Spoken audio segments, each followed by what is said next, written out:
ஏண்டா ஒருத்தன் திருட்டுத்தனமா வீட்டுக்குள்ள வந்துட்டானா அவனை கண்டுபிடிச்சு ஒளிஞ்சிருக்கிறத கண்டுபிடிச்சு துரத்தி வீட்டை விட்டு வெளியில அனுப்புவியா, இல்ல அவனை தூக்கி இடுப்புல வச்சுக்குவியா, இல்ல ரேஷன் கார்டில் அவன் பேரை கொண்டு போய் சேர்த்துப்பியா?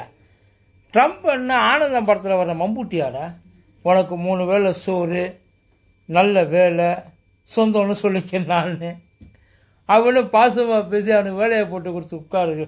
போனது இல்லீகல் இமிகிரேஷனு. எதுக்கு இப்போ இவ்வளவு தூரம் புரியலை. இந்த ஓவரால் ஆல் மீடியாஸ் எல்லாமே பயங்கரமாக வந்து பாசத்தில் புளிகிறாங்க. அது எப்படி இந்தியர்கள் மேலே அந்த கையில் விலங்கெல்லாம் போட்டு கட்டெல்லாம் போட்டு அவங்க கால் கட்டு 40 மணி நேரம் அவங்க எப்படியெல்லாம் பாடுபட்டிருப்பாங்க தெரியுமா? இல்லீகல் இமிகிரேஷன் யார் போனது, யார் அனுப்பிச்சி விட்டது? அவங்கள இப்போ நல்லா அமெரிக்காவில் வேலை பார்த்துட்டு இருந்தவங்களை பார்த்து எவனாச்சும் நாடு கடத்திருக்காங்கல்ல, என்ன அப்படி பண்ணுறதுக்கு அவன் லூஸா? ஆனால் அதையும் பண்ணுறதுக்கு தான் ரெடி ஆகிட்டு இருக்கான்னு வைங்கள. இந்த இப்போ காமெடியெல்லாம் சொல்ல ஆரம்பிச்சிட்டாங்க. அமெரிக்கா ரிட்டர்ன் மாப்பிள்ளைலாம் இல்லை, ரிட்டர்ன் அனுப்பின மாப்பிள்ளை வேணா இருக்குது வாங்கிக்கிறியான்ற மாதிரி. பட் ஆனால் போனவங்க அத்தனை பேரும் சும்மாலாம் போலப்பா. ஆளுக்கு வந்து 50 லட்சம் 60 லட்சம் 40 லட்சம்னு கையில் பயங்கரமாக காசை கொடுத்து தான் போயிருக்கிறாங்க. ஆனால் எதுக்கு இவ்வளோ காசு கொடுத்து முதல்ல இங்கேருந்து அவங்க அங்கே ஓடினாங்க என்ன புரிய மாட்டேங்குது. 50 லட்ச ரூபா வந்து இந்தியாவில் பிழைக்க முடியாதடா.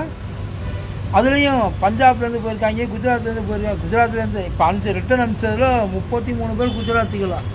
ஆனால் ஒருத்தையும் கூட காசு கொடுக்காம போனது இல்லை, லட்சமாக அள்ளி கொடுத்து தான் போயிருக்காங்க. அப்படி அள்ளி கொடுத்து இந்தியாவில் இருக்க முடியாத ஒரு நிலைமை, 50 லட்சத்தை வச்சுக்கிட்டு இந்தியாவில் சந்தோஷமாக இருக்க முடியாத நிலைமைன்னா என்ன நிலைமையில் அவங்க இருந்திருப்பாங்க? எனக்கு அதுதான் புரிய மாட்டேங்குது. ஆனால் இவ்வளவு நாள் அத்தனை பேரையும் வாட்ச் லிஸ்ட்டில் வச்சுருக்காங்க, அந்த ரெஃப்யூஜி கேப்பில் வச்சுருந்துருக்காங்க. அது இல்லாமல் தனியாகவும் ஓடு தாயம்மா ஓடு, எவ்வளோ தூரம் ஓடுறேன்னு நானும் பார்க்குறேன்ற மாதிரி விட்டு தான் வச்சுருந்துருக்காங்க. டப்புன்னு ஆளை எடுத்து லிஸ்ட் எடுத்து அத்தனை பேரையும் தூக்கு ஒரே நேரத்தில் எல்லாத்தையும் பேக் பண்ண உள்ளே அனுப்பிச்சி விடு, எல்லாரையும் ஒரு இடத்துல வச்சு இறக்கி விட்டாங்க. ஆனால் பத்திரமா கொண்டு வந்து இறக்கி விட்டாங்கன்னு வச்சுங்களேன், அது வரைக்கும் பிரச்சனை இல்லை, பத்திரமா வந்துட்டாங்க. ஆனால் ஒரு விஷயம் நல்லா தெரிஞ்சுங்க, அவன் ட்ரம்ப்பு ஒரு முடிவோடு தான் இருக்கா. யாரையும் உள்ளே தூக்கி வச்சிடக்கூடாது. நியாயமாக அவன் உள்ளே தூக்கி வச்சாலும் யாரும் எதுவும் கேட்க முடியாது, ஏன்னா அந்த நாட்டோட சட்ட விதிப்படியெல்லாம் இருக்குது. ஆனால் ஒரு ஆள் 2 ஆள் என்ன நம்ம ஆளுக போனது கிட்டத்தட்ட வந்து ஒரு 7 லட்சம் பேர் இருக்காங்களாம். 18,000 பேர் கையில் லிஸ்ட்டை வச்சுட்டு அலைஞ்சிக்கிட்டு இருக்காங்க பத்திரிக்கை கொடுக்கறதுக்கு, வெளியில் போங்கடான்னு சொல்கிறதுக்கு. போயிட்டானான்னு செக்லிஸ்ட். ஆனால் இவ்வளவு பேரையும் தூக்கி உள்ளே போடக்கூடாது. அதான் அவர் ட்ரம்ப்போட நினப்பு கிட்டத்தட்ட ஒன்று தான். செயலுக்குள்ளே இருக்கிறவன் கூட என் ஊருக்காரனாக தான் இருக்கணும், வெளியூருக்காரனை வச்சு சோறு போகிறதுக்கு எனக்கு விருப்பம் இல்லைன்ற ஒரு ஸ்டேட்மெண்ட்டு தான் இப்போ அவர் கொடுத்துருக்காப்புல. பட் பரவாயில்ல. ஆனால் இதை எதுக்கு இவ்வளோ தூரம் அந்த கை காலில் விலங்கு போட்டது? அவங்க இந்த யூஎஸ் படம் பார்த்தவங்கலாம், அமெரிக்கா படம் பார்த்தவங்கலாம் நம்ம அத்தனை பேருக்குமே நல்லா தெரியும்.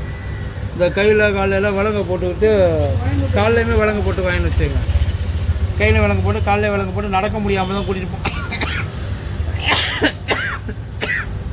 அதே ப்ரொசீஜர். ஏன்னா ட்ரம்ப் இவங்க அத்தனை பேரையும் கிரிமினல்ஸ்ன்னு டிக்ளேர் பண்ணிட்டான். அதான் உண்மை, கிரிமினல்ஸ்ன்னு டிக்ளேர் பண்ண. கிரிமினல்ஸ் எப்படி ட்ரீட் பண்ணணுமோ அப்படி தான் ட்ரீட் பண்ணியிருக்காங்க அவங்கள பொறுத்த வரைக்கும். ஆனால் இது யாரையும் அசிங்கப்படுத்துகிற மாதிரி தான் பண்ணியிருக்காங்க. பட் யார் அசிங்கப்படுத்துறதுக்குன்னு தெரியல. உங்களுக்கு தெரிஞ்சால் நீங்கள் சொல்லுங்கள்.